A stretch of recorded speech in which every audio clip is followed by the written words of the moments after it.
Je m'appelle Youssef Rahmani, j'ai 47 ans. Je suis né dans le sud de l'Iran, dans une famille où la foi chrétienne n'était qu'un murmure étouffé par la peur.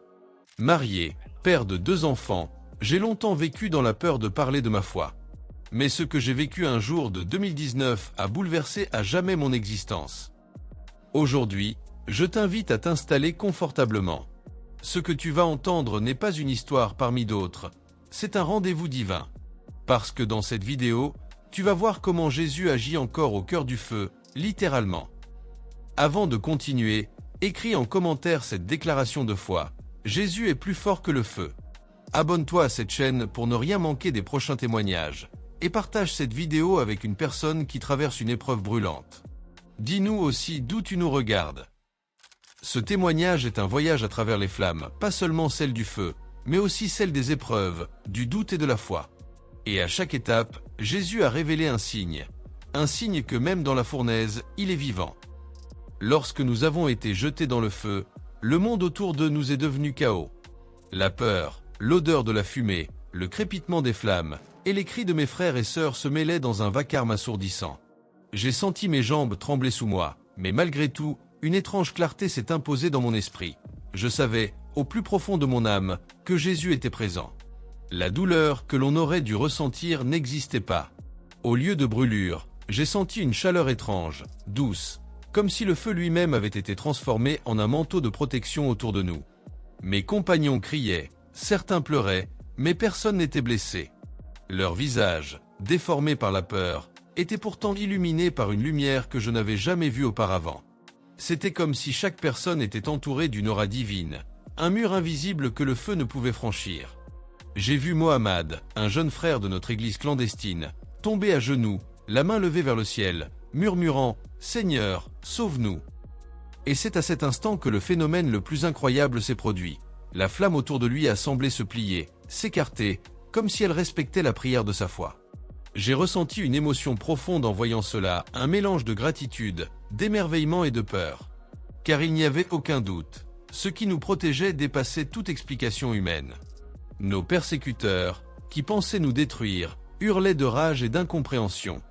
Ils lançaient des bâtons enflammés, essayaient de nous approcher, mais à chaque fois, une force invisible semblait les repousser. C'était comme si Dieu lui-même avait dressé un rempart autour de nous. Je me souviens avoir crié à mes compagnons, « Ne paniquez pas, restez dans la paix, restez dans la foi ».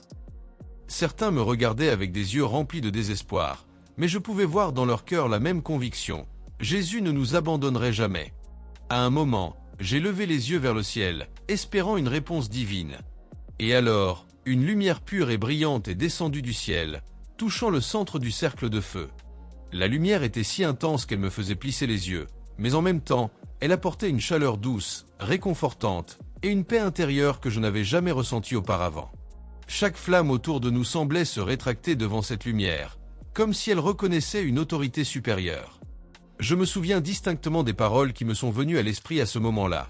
Celui qui demeure sous l'abri du Très-Haut repose à l'ombre du Tout-Puissant. Psaume 91, 1. C'était comme si Dieu me parlait directement, me rassurant que notre foi, notre courage et notre persévérance étaient vus et récompensés. Même dans l'angoisse la plus totale, je pouvais sentir que nous étions protégés. Le feu, qui aurait dû nous consumer, est devenu un instrument de témoignage. Je pouvais voir les flammes danser autour de nous sans nous toucher, créant des formes que je n'oublierai jamais. Parfois, elles semblaient former des croix dans l'air, ou des silhouettes qui ressemblaient à des anges veillant sur nous. Chaque mouvement des flammes me remplissait d'émerveillement et d'adoration. C'était comme si le ciel lui-même avait décidé de nous montrer son pouvoir et son amour. Je ne peux pas oublier le moment où j'ai entendu la voix intérieure de Jésus, douce mais ferme. « Je suis avec toi, Youssef. Ne crains rien. » Ce simple murmure a chassé la peur de mon cœur. Je sentais que mes mains pouvaient trembler, que mes genoux étaient faibles, mais mon esprit était inébranlable. Dans ce feu, au milieu de la destruction apparente, j'ai trouvé une force que je ne savais pas posséder. Les heures semblaient s'étirer comme des jours. Chaque seconde dans ce feu était une épreuve de foi. Nous avons commencé à chanter des psaumes à voix basse, nos voix tremblantes mais persistantes. Louez le Seigneur, car il est bon, car sa miséricorde dure à jamais. Psaume 136, 1. Et à mesure que nous chantions, La lumière divine autour de nous semblait s'intensifier, et le feu paraissait encore moins menaçant. Ce moment m'a fait comprendre que la louange, même dans l'adversité extrême, peut attirer la présence de Dieu et éloigner le mal. Je me souviens avoir vu un de nos persécuteurs, Ali, tenter de franchir la barrière invisible pour nous atteindre. Dès qu'il s'approcha, une force inexplicable le fit reculer. Il cria de peur et d'incompréhension, incapable de comprendre ce qu'il se passait. Ses mains en flammes n'avaient aucun effet. À ce moment, j'ai compris que nous n'étions pas seulement protégés physiquement, mais que Dieu nous avait entourés d'une protection spirituelle. La foi pouvait repousser la haine et la violence, et même le feu de l'enfer ne pouvait nous atteindre si Jésus était à nos côtés. Au fil du temps, nous avons commencé à remarquer d'autres phénomènes surnaturels. La fumée ne nous faisait plus tousser, l'air brûlant ne nous asphyxiait pas. Il y avait un calme étrange au milieu de la tempête, un silence que seuls les cœurs remplis de Dieu pouvaient percevoir. J'ai senti mes compagnons se tenir la main, certains en pleurs, d'autres en extase, tous témoins de ce miracle inouï. Je me souviens particulièrement de Fatima, une sœur âgée, qui ne pouvait plus marcher et avait été jetée au centre du cercle de feu. Elle criait « Seigneur, sauve-moi !» Et alors, une lumière descendit directement sur elle, et soudain, elle se leva, comme si le feu lui-même l'avait portée. Ses yeux brillaient de gratitude et de reconnaissance. Ce moment m'a fait réaliser que Dieu ne choisit pas seulement de protéger certains, mais qu'il touche tous ceux qui mettent leur confiance en lui. Dans ce feu, j'ai également perçu une dimension spirituelle que je ne peux décrire que comme une vision du ciel. Des silhouettes d'anges apparaissaient dans les flammes, des voix célestes chantaient avec nous, et j'ai senti que chaque instant de souffrance était transformé en une offrande d'adoration. Ce feu n'était pas seulement une épreuve, il était une rencontre directe avec le divin. Alors que le feu continuait de crépiter autour de nous, j'ai entendu des murmures parmi les persécuteurs. Certains murmuraient qu'ils voyaient quelque chose qu'ils ne pouvaient expliquer. Certains tombaient à genoux, terrifiés par la puissance invisible qui nous entourait. Je n'ai jamais su combien d'entre eux ont été véritablement touchés dans leur cœur ce jour-là, mais je sais que la lumière de Jésus était manifestement présente pour tous, même pour nos ennemis. Puis, comme dans un souffle, le feu a commencé à s'éteindre autour de nous. Les flammes qui semblaient impossibles à contenir se sont retirées progressivement, comme si elles respectaient la volonté divine. Nous sommes restés là, tremblants, les yeux fixés sur le ciel, incapables de parler pendant plusieurs minutes. Nous étions vivants, entiers, protégés. Et nous savions, dans le silence de nos cœurs, que ce miracle avait été orchestré par Jésus lui-même. Après cette épreuve, nous avons compris que la protection divine ne se limite pas aux mots ou aux prières. Elle se manifeste dans la réalité physique et spirituelle, souvent de manière miraculeuse. Le feu qui aurait dû nous détruire est devenu un témoignage vivant de l'amour et de la puissance de Dieu. Chaque cicatrice émotionnelle, chaque frayeur ressentie, chaque larme versée, avait été transformée en lumière et en foi renforcée. Ce premier signe, cette protection miraculeuse dans le feu, a changé nos vies à jamais. Il nous a appris que la foi ne dépend pas de la sécurité humaine, mais de la présence inébranlable de Jésus dans nos vies.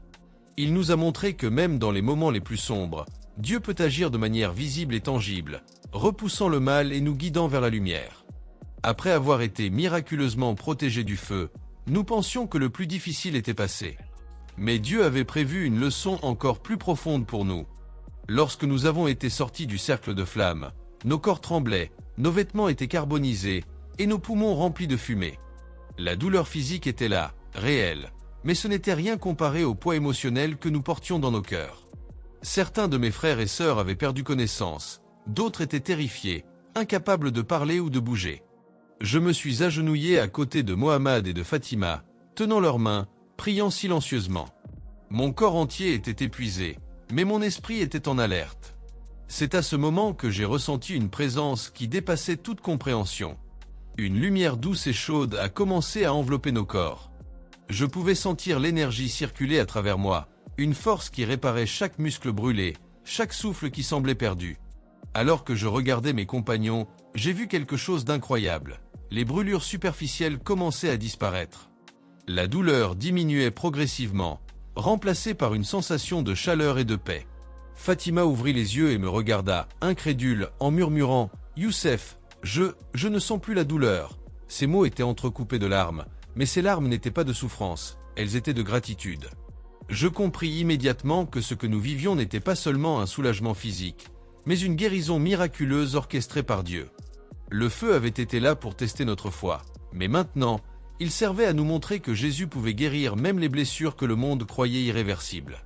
Alors que la lumière continuait de nous entourer, je me suis souvenu des paroles de Jacques. La prière de la foi sauvera le malade, et le Seigneur le relèvera. Jacques 5h15. Nous n'avions pas simplement prié pour la survie physique. Nous avions confié nos vies à Dieu, et il avait répondu de manière tangible, transformant la douleur en guérison et l'angoisse en paix. Certains de nos persécuteurs regardaient, incrédules, incapables de comprendre. Ils avaient cru que nous étions condamnés, mais ils assistaient maintenant à un miracle vivant. L'un d'eux, Ali, le visage blême et les yeux écarquillés, murmura « Ce n'est pas possible, ce n'est pas humain ». Je savais, dans mon cœur, que ce n'était pas humain, c'était divin. La guérison n'était pas seulement physique. Nos cœurs, qui avaient été remplis de peur et de désespoir, étaient également transformés. La lumière de Jésus avait apaisé nos esprits, effacé nos terreurs et remplacé la peur par une foi profonde et inébranlable. Je pouvais sentir mes compagnons respirer plus librement, comme si une lourde couverture de peur avait été retirée de nos âmes. Fatima prit ma main et dit d'une voix tremblante mais claire, « Youssef, je crois que Jésus nous a vraiment touchés. Je le sens dans mon corps, dans mon âme. » Ces mots m'ont rempli de larmes. Chaque fibre de mon être savait que nous venions de vivre une expérience que peu d'êtres humains auraient cru possible. Nous n'étions plus simplement survivants du feu, nous étions témoins de la guérison divine. Au fur et à mesure que nous avancions pour quitter le lieu de l'incendie, nous avons commencé à remarquer d'autres signes de guérison. Nos vêtements brûlés se sont désintégrés sans laisser de traces de brûlure sur notre peau. Nos cheveux brûlés semblaient se régénérer miraculeusement. Même nos poumons, remplis de fumée, semblaient purifiés, et nous pouvions respirer profondément sans douleur ni suffocation. Je n'oublierai jamais ce moment où j'ai pris un instant pour regarder le ciel. Une lumière dorée descendait doucement sur nous, enveloppant nos corps et nos cœurs. J'ai senti une voix intérieure, douce et ferme, disant « Mes enfants, je vous ai choisis et je vous ai protégés. Ma puissance guérit ce que le monde pense irrémédiable. » Nous nous sommes agenouillés tous ensemble, priant, pleurant et louant Jésus pour ce miracle.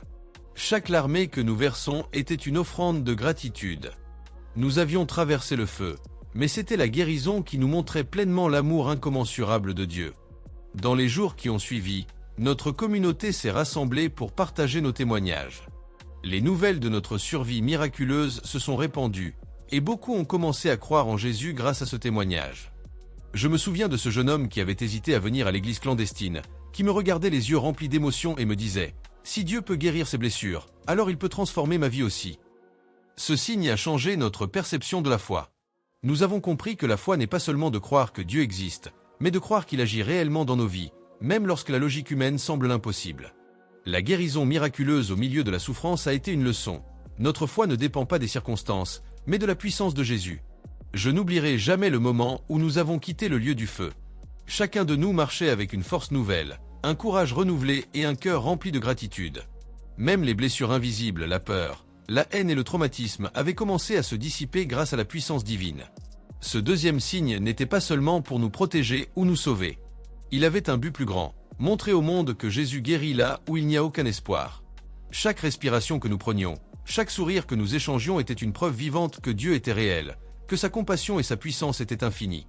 Fatima, Mohamed, Ali et moi avons continué à nous soutenir mutuellement. Nous avons partagé nos visions et nos expériences dans le feu et la lumière divine. Certains ont vu des anges, d'autres des croix lumineuses flottant dans les flammes, tous témoignant de la puissance de Jésus. Ces visions ont solidifié notre foi et nous ont préparés à affronter les signes suivants. Le souvenir de ce jour reste gravé dans mon cœur. Même aujourd'hui, lorsque je ferme les yeux et repense à ces moments, je ressens la chaleur, la lumière et la paix de Jésus comme si c'était hier. Nous avons appris que la foi véritable permet des miracles, que même la souffrance et la douleur ne peuvent limiter la puissance divine. Et ainsi, mes frères et sœurs, le deuxième signe, la guérison miraculeuse au milieu de la souffrance, est devenu une pierre angulaire de notre témoignage. Il nous a montré que Jésus ne se contente pas de protéger. Il restaure, il guérit et il transforme ceux qui mettent leur confiance en lui. Et c'est cette même puissance que nous voulons partager avec vous aujourd'hui, pour que vous sachiez qu'aucune situation n'est trop désespérée pour Dieu. Après avoir expérimenté la protection miraculeuse dans le feu et la guérison surnaturelle de nos corps et de nos cœurs, nous pensions que notre épreuve était presque terminée. Pourtant, Dieu avait encore une leçon plus profonde à nous enseigner. Car, même lorsque nos corps étaient intacts et nos blessures guéries, il restait des chaînes invisibles qui nous liaient, la peur, le doute et le poids du traumatisme. Ces chaînes psychologiques et spirituelles pouvaient nous emprisonner plus sûrement que n'importe quelle cage de fer. Lorsque nous avons quitté le lieu de l'incendie, nos persécuteurs étaient furieux et impuissants. Mais ce que nous ne savions pas, c'est que nous étions encore prisonniers d'une peur sourde, silencieuse, qui s'était insinuée en nous pendant des semaines. Chaque souffle que nous prenions portait un reste de terreur, chaque pas était lourd, car nos âmes étaient encore liées par ce que nous avions traversé. Je me suis agenouillé dans un coin de la maison que nous avions rejointe, priant avec une intensité que je n'avais jamais connue. Seigneur, libère-nous, délivre nos cœurs de la peur, du doute et du désespoir. À cet instant, j'ai senti une chaleur familière envelopper mes épaules, semblable à celle du feu que nous avions traversé, mais différente, douce, réconfortante, comme un souffle qui pénétrait profondément dans mon âme. Et puis, quelque chose d'extraordinaire s'est produit. Des chaînes invisibles qui nous liaient se sont brisées. Je pouvais le sentir physiquement, une tension qui quittait mes muscles, une oppression qui s'échappait de mon esprit. Les autres frères et sœurs autour de moi ont commencé à murmurer des cris de libération. Fatima, qui avait été terrifiée et repliée sur elle-même, leva les bras vers le ciel, sanglotant mais rayonnante. « Seigneur, je suis libre !» C'était plus qu'un sentiment de soulagement. C'était une délivrance spirituelle tangible, comme si Dieu lui-même avait fait descendre ses mains invisibles pour casser les liens qui nous retenaient prisonniers. Nous pouvions enfin respirer, penser et sentir avec clarté, sans la peur paralysante qui avait marqué nos vies depuis des semaines. À ce moment, je me suis souvenu des Écritures. Le Fils libérera vraiment vous, et vous serez libres. Jean 8h36. Jamais je n'avais compris cette parole aussi profondément. Les chaînes n'étaient pas des fers métalliques, mais des peurs, des traumatismes et des doutes qui nous liaient. Et Jésus, fidèle à ses promesses, nous libérait de manière surnaturelle. Je pouvais voir les effets de cette libération sur chacun de mes compagnons. Mohamed, qui avait été silencieux et hésitant, se leva, les yeux brillants, le visage illuminé par une joie nouvelle. Ses mains tremblaient, mais c'était de gratitude et d'émerveillement, et non plus de peur. Les larmes de Fatima se transformaient en sourires éclatants, et même Ali, notre persécuteur, observait, choqué par ce qu'il voyait. La libération des chaînes invisibles ne s'arrêtait pas là. Je pouvais sentir une lumière spirituelle parcourir nos corps et nos esprits. Chaque respiration apportait une force nouvelle, chaque pensée était clarifiée, et chaque émotion était purifiée. Le feu que nous avions traversé n'avait pas seulement touché nos corps, il avait éveillé notre esprit à la puissance divine. Nous avons commencé à chanter des psaumes ensemble, des chants de louanges qui semblaient résonner dans chaque recoin de la maison. Les murs, les fenêtres et même l'air semblaient vibrer avec nous, comme si la maison entière participait à notre libération. Chantez au Seigneur un chant nouveau, car il fait des merveilles. Psaume 98, 1. Chaque note semblait briser encore plus profondément les chaînes invisibles qui pouvaient rester en nous. Un phénomène extraordinaire s'est produit alors que nous continuions à louer et prier. J'ai vu des lumières dorées se former dans l'air autour de nous, comme des halos d'anges. Ces lumières circulaient parmi nous, touchant chaque personne avec une intensité douce mais puissante. Chacun de nos corps et esprits recevait cette énergie divine, et nous pouvions sentir les dernières traces de peur se dissiper totalement. Ce signe, la libération des chaînes invisibles, était crucial, car il nous a appris que la foi ne protège pas seulement le corps ou guérit les blessures physiques, mais qu'elle a le pouvoir de transformer l'âme elle-même. Même après le feu et la guérison, il restait des résidus de peur et de doute qui pouvaient nous retenir. Mais Jésus, dans son amour infini, ne nous laisse jamais prisonniers. Il libère complètement, corps et âme. Je me souviens d'un moment où Mohamed a posé ses mains sur ma poitrine, les yeux remplis de larmes. « Youssef, je peux respirer à nouveau. Je peux penser à l'avenir sans peur. Jésus m'a vraiment libéré. » Ces mots ont résonné dans mon cœur. Ce n'était pas une guérison superficielle, ni un soulagement temporaire, c'était une transformation complète et durable. Même nos ennemis ont été témoins de cette puissance. Ali, qui nous avait traqués avec haine, restait figé, incapable de comprendre. Certains d'entre eux sont restés silencieux, les yeux écarquillés, et je crois que ce que Dieu avait fait dans nos vies a touché quelque chose dans leur cœur, bien que nous ne le sachions pas encore pleinement. Dans les jours qui ont suivi, nous avons senti cette libération se consolider. La peur et le traumatisme qui nous avaient accompagnés disparaissaient progressivement. Chaque pas que nous faisions était plus léger, chaque souffle plus profond.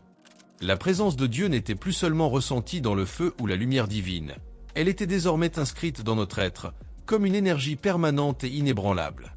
Ce troisième signe nous a montré que la vraie foi ne se limite pas à la survie ou à la guérison, mais qu'elle touche le cœur même de notre être. Jésus ne se contente pas de protéger ou de guérir, il libère. Il brise toutes les chaînes qui nous retiennent, qu'elles soient visibles ou invisibles, et nous rend libres de vivre dans sa paix, sa lumière et son amour. Je ne peux pas oublier ce moment où nous nous sommes rassemblés tous ensemble, priant, pleurant et louant Jésus. La maison entière semblait vibrer d'une énergie divine, et nous savions que notre libération n'était pas seulement pour nous-mêmes, mais pour témoigner au monde que Jésus est capable de libérer totalement ceux qui mettent leur confiance en lui. Ce troisième signe, la libération des chaînes invisibles, complète le cycle de notre témoignage jusqu'ici. Nous avons vu la protection miraculeuse dans le feu, la guérison surnaturelle au milieu de la souffrance, et maintenant la libération spirituelle qui nous rend complets et entiers. Chaque étape a été un pas de plus vers une foi inébranlable et une relation vivante avec Jésus. Et ainsi, mes frères et sœurs, ce signe nous enseigne que même lorsque tout semble perdu, même lorsque le feu, la douleur et la peur semblent nous engloutir, Jésus peut agir d'une manière que nous n'aurions jamais imaginée. Il nous protège, nous guérit et nous libère. Et c'est cette même puissance que je veux partager avec vous aujourd'hui, pour que vous sachiez qu'aucune situation n'est trop sombre pour Dieu, et qu'il peut briser toutes les chaînes, visibles ou invisibles, pour restaurer vos vies et vos cœurs. Après avoir traversé le feu, expérimenté la guérison miraculeuse et été libérés des chaînes invisibles, nous pensions que nous avions atteint un sommet dans notre expérience de la grâce divine. Pourtant, Dieu avait encore un signe à nous révéler, un signe qui allait toucher le cœur même de notre esprit et nous montrer que la paix véritable dépasse toute compréhension humaine. Lorsque nous avons été relâchés de la zone de l'incendie, nous n'étions pas encore en sécurité. Nos persécuteurs, frustrés et furieux, continuaient de rôder autour de nous. La peur n'était plus physique ni émotionnelle, mais l'ombre de la menace planait toujours. Pourtant, alors que nous marchions, tremblants et épuisés, une sensation étrange s'installa dans nos cœurs, une paix surnaturelle, douce, solide, imperturbable, comme si chaque inquiétude avait été dissipée par une force invisible. Je me souviens d'avoir posé ma main sur le cœur de Mohammad et de Fatima, sentant le battement irrégulier de leur cœur se calmer progressivement. Je sentais moi-même une paix qui pénétrait chaque fibre de mon être. Les bruits de la persécution, les cris, les portes qui claquaient, tout cela semblait lointain, presque irréel. C'était comme si nous étions enveloppés par un manteau invisible de sécurité et de sérénité. Cette paix, je l'ai compris plus tard, était le quatrième signe.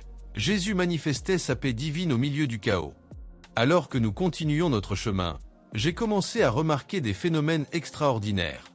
Le vent qui soufflait autour de nous portait une odeur douce et réconfortante, comme celle des champs en fleurs que je connaissais de mon enfance. La lumière du soleil, pourtant forte et aveuglante, semblait se plier pour illuminer nos visages sans nous brûler les yeux. Même les sons, les cris et le tumulte de la persécution étaient atténués, transformés en un murmure harmonieux qui accompagnait nos prières. Tout dans notre environnement semblait participer à la paix que Jésus avait déposée dans nos cœurs. Je me suis agenouillé sur le sol poussiéreux, les mains levées vers le ciel, et j'ai senti une chaleur douce et pénétrante descendre sur moi. Une voix intérieure, douce mais ferme, me dit « Mon enfant, je suis avec toi. Ne crains rien, car je suis ton refuge et ta force. » Je pouvais sentir cette parole imprégner chaque pensée, chaque cellule de mon corps. La peur et le doute, qui avaient si longtemps rôdé dans nos vies, furent balayés par une clarté et une confiance qui dépassaient toute logique humaine. Autour de moi, mes compagnons ressentaient la même chose. Fatima murmura, « C'est comme si tout le mal qui nous entourait ne pouvait plus nous atteindre. » Seigneur, merci pour cette paix. Ces mots étaient ponctués de larmes, mais des larmes de gratitude et de reconnaissance, pas de souffrance.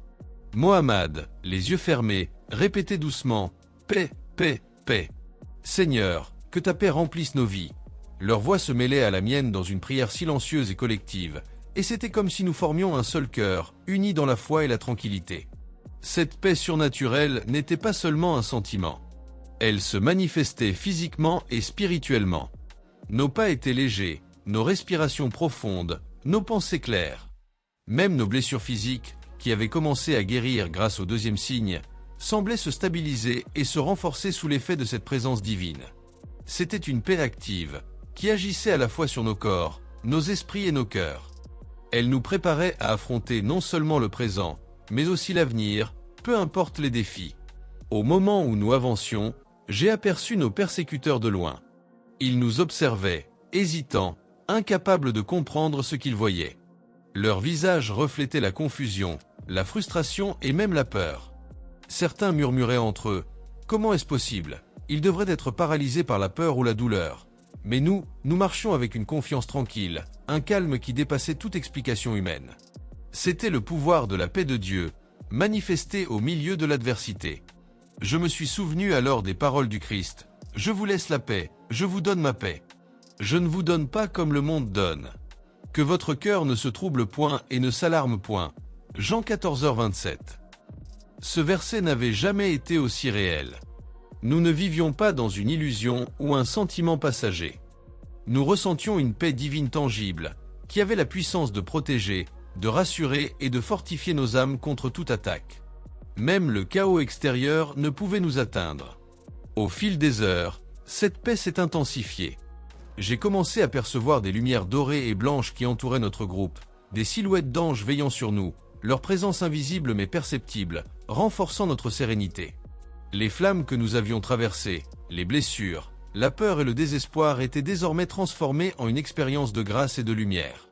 La persécution était toujours là, mais elle n'avait plus aucun pouvoir sur nos esprits.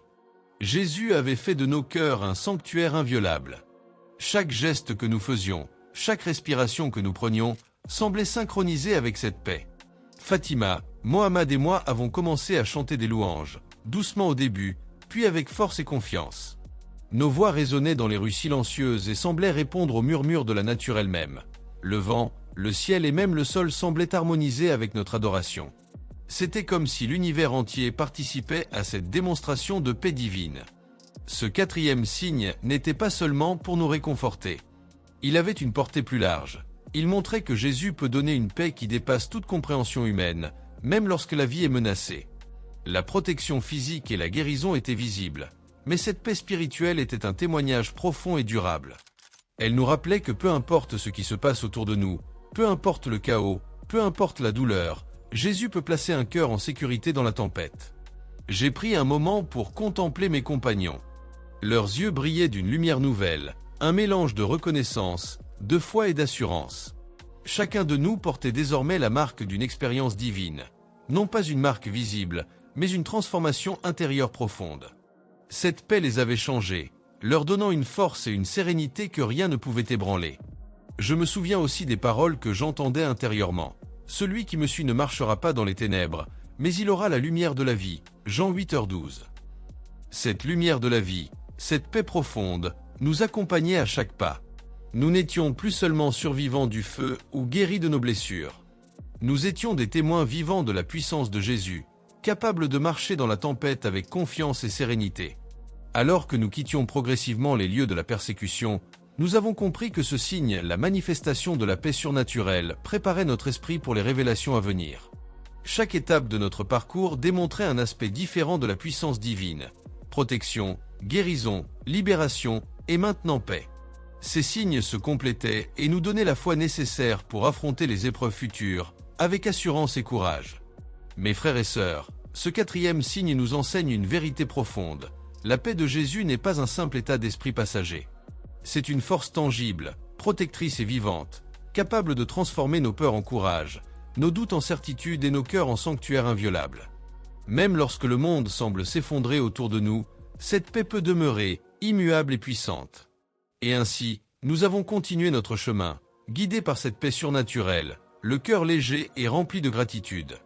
Nous savions que le cinquième et dernier signe nous attendait, et que Jésus continuerait à manifester sa puissance, son amour et sa fidélité jusqu'au bout de notre témoignage.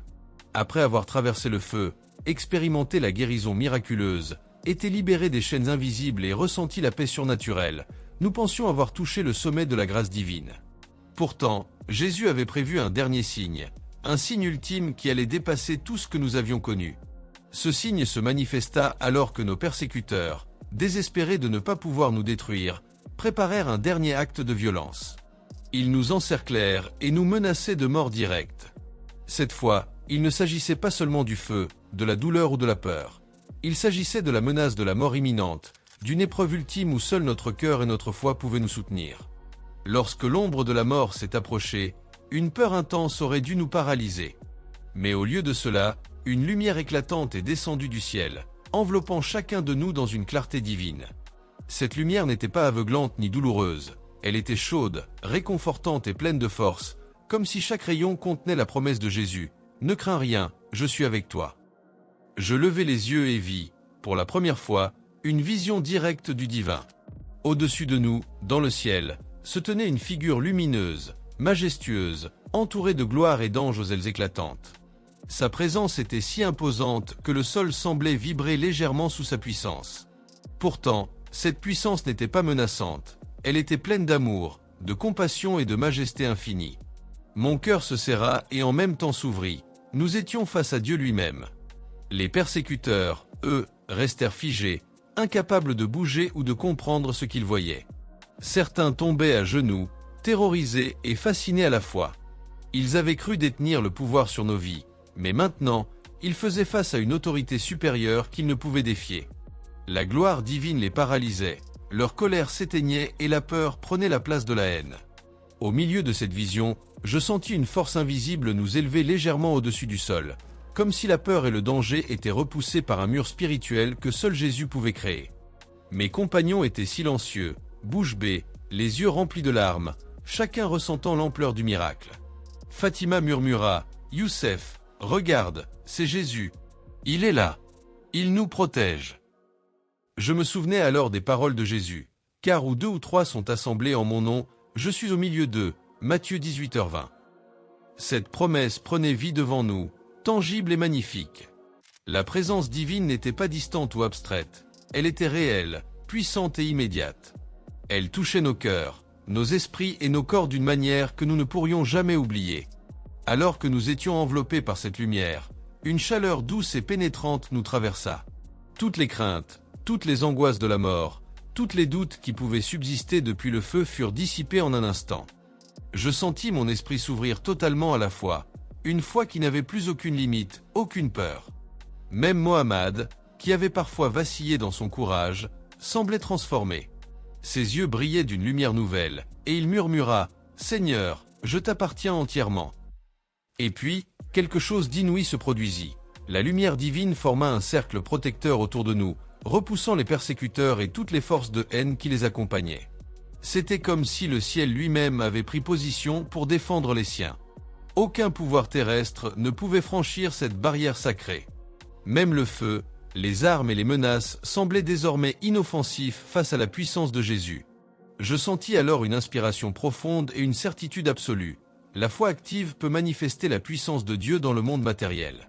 Nous étions des témoins vivants de ce principe. Nos voix s'élevèrent, chantant des louanges, priant, proclamant la gloire de Dieu. Chaque mot que nous prononcions résonnait dans l'air comme une force vivante, amplifiée par la présence divine au-dessus de nous. La manifestation du divin ne s'arrêtait pas là. Des silhouettes d'anges descendirent autour de nous, invisibles aux yeux de tous sauf aux nôtres.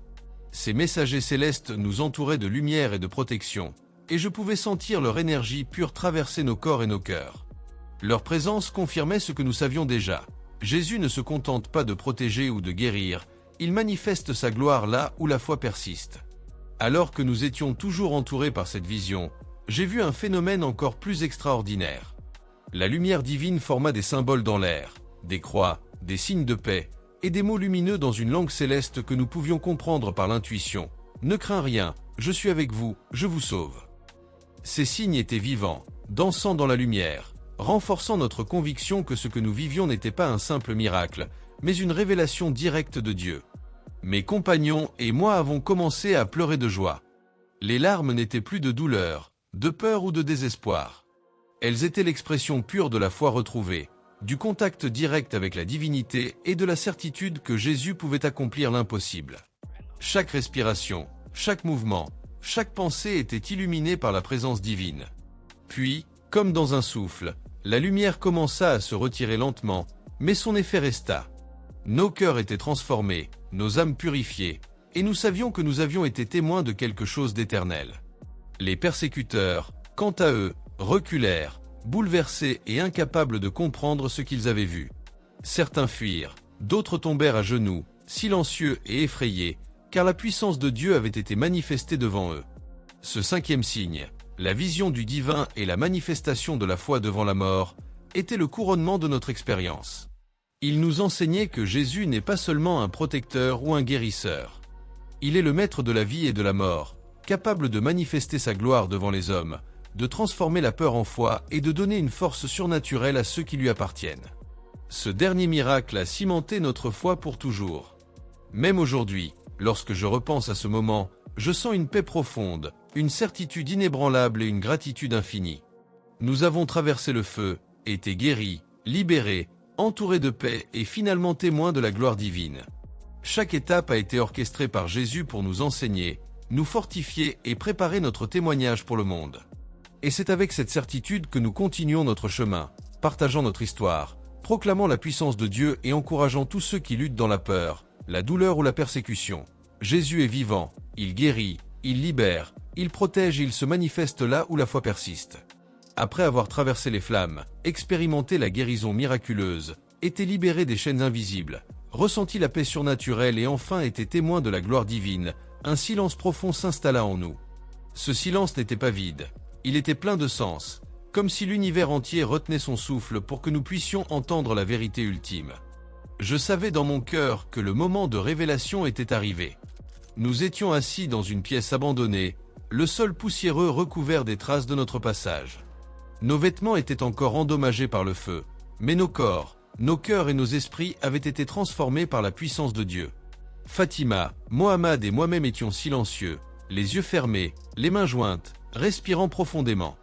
La lumière du jour filtrait à travers les fissures des murs, mais ce que nous sentions n'était pas seulement la lumière du soleil. C'était la lumière de Jésus, vivante et présente dans la pièce avec nous. Je sentis soudain une chaleur douce et enveloppante se répandre autour de nous, comme un souffle divin qui pénétrait chaque cellule de notre corps. Et alors que je levai les yeux, je vis Jésus lui-même, apparaissant avec une clarté et une majesté incomparables. Il n'était pas distant ou abstrait, il était là, tangible dans l'esprit et le cœur, rayonnant d'amour, de puissance et de paix. Ses yeux, empreints d'une infinie compassion, fixaient chacun de nous, et dans ce regard, je sentis toutes mes peurs, mes doutes et mes blessures se dissoudre instantanément. Fatima murmura, « Il est réel. Il est vraiment là ». Sa voix tremblait, mais elle exprimait une certitude que nous n'avions jamais connue. Mohamed, les larmes aux yeux, chuchota, « Jésus, je t'ai cherché dans le feu, dans la douleur, dans la peur, et maintenant je te vois. » Je tombai à genoux, incapable de tenir debout devant cette vision. Mon cœur battait à tout rompre, mais ce n'était pas de peur. C'était une résonance de l'âme avec le divin, une compréhension que Jésus n'était pas seulement un sauveur éloigné, mais un compagnon vivant, un guide et un ami dans toutes les épreuves. C'est alors que Jésus parla, non avec des mots que nous entendions physiquement, mais avec une voix qui pénétrait directement notre esprit et notre cœur. « Mes enfants, vous avez traversé le feu, et vous n'avez pas été consumés. Vous avez été blessés, et pourtant je vous ai guéris. Vous avez été liés par la peur, et je vous ai libérés. Vous avez été menacés, et ma paix vous a entourés. Vous avez cru sans voir, et maintenant vous voyez ma gloire. Sachez ceci, tout ce que vous avez traversé n'était pas en vain. Votre foi a été votre lumière, et votre lumière a été ma manifestation. » Ces paroles résonnaient en moi avec une intensité telle que mes larmes coulèrent sans fin. Chaque signe que nous avions vécu prenait maintenant une signification profonde et unifiée. Je compris que le feu, la guérison, la libération, la paix et la vision divine n'étaient pas des événements isolés. Ils formaient un chemin, un voyage spirituel que Jésus nous avait fait traverser pour nous révéler sa présence vivante. Puis, je vis un autre phénomène extraordinaire. Une lumière dorée descendit sur chacun de nous, et je sentis une connexion profonde avec le cœur de Jésus. C'était comme si nos âmes étaient littéralement entrelacées avec la sienne. Je pouvais ressentir sa compassion pour le monde, son amour pour chaque être humain, et sa puissance capable de transformer même les ténèbres les plus profondes en lumière. Fatima, Mohamed et moi-même commencions à pleurer de gratitude. Ces larmes n'étaient plus liées à la peur ou à la souffrance, mais à l'émerveillement devant l'amour infini de Dieu. Nous avions compris quelque chose que beaucoup cherchent toute leur vie. Jésus n'est pas seulement une figure du passé ou un concept abstrait. Il est vivant, actif, et il intervient dans nos vies de manière tangible et puissante. Je me souviens d'un instant où je me suis mis à parler à Jésus, à voix haute, avec une sincérité totale. « Seigneur, si tu es vraiment là, montre-nous comment nous pouvons porter cette lumière dans le monde.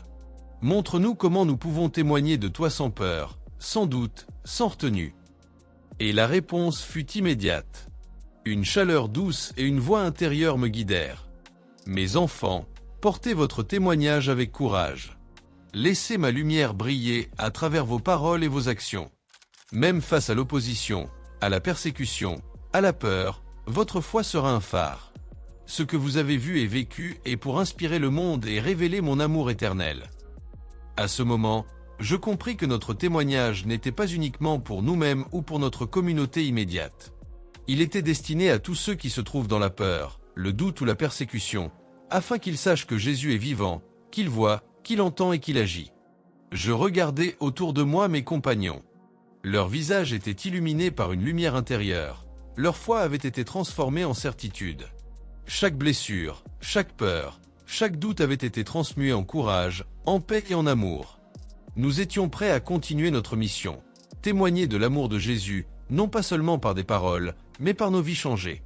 Puis, Jésus fit un geste qui restera gravé dans ma mémoire pour toujours. Sa main lumineuse se posa au-dessus de nos têtes, et nous ressentîmes tous une bénédiction physique et spirituelle, comme un flot de lumière et d'énergie pénétrant notre être entier. C'était la confirmation que nous étions choisis pour être ses témoins, que notre foi n'avait pas seulement survécu, mais qu'elle avait été sanctifiée, purifiée et amplifiée.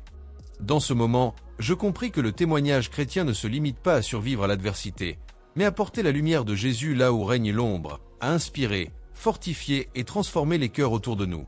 Ce que nous avions vécu, le feu, la guérison, la libération, la paix et la vision divine était un cycle complet de la foi, orchestré par Jésus pour révéler sa puissance vivante et sa fidélité éternelle.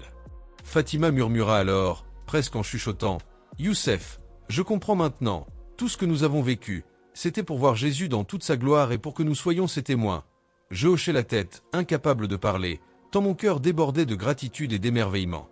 Ce moment de révélation fut suivi d'une prière silencieuse, profonde, où chacun de nous laissa ses pensées, ses douleurs et ses espoirs se fondre dans la présence divine. Je sentais chaque souffle comme une communion intime avec Jésus, chaque battement de cœur comme un accord avec sa volonté, et chaque larme comme une offrande de gratitude pour tout ce que nous avions vécu. Et c'est ainsi que le témoignage prit tout son sens. La foi véritable est une expérience vivante et transformante. Elle ne se contente pas de survivre à l'épreuve. Elle engage le cœur, l'esprit et l'âme dans une relation vivante avec Jésus. Elle révèle que la protection, la guérison, la libération, la paix et la manifestation divine ne sont pas des événements isolés, mais des expressions d'un amour infini et d'une puissance infinie, accessibles à tous ceux qui osent croire. Mes frères et sœurs, ce moment de révélation nous a montré que Jésus est vivant, actif et fidèle. Même dans les situations les plus désespérées, même face à la mort ou à la persécution, il intervient, il guérit, il libère et il manifeste sa gloire. Et ce que nous avons vécu, ce que nous avons vu, peut être partagé avec le monde pour inspirer, fortifier et conduire d'autres cœurs vers lui.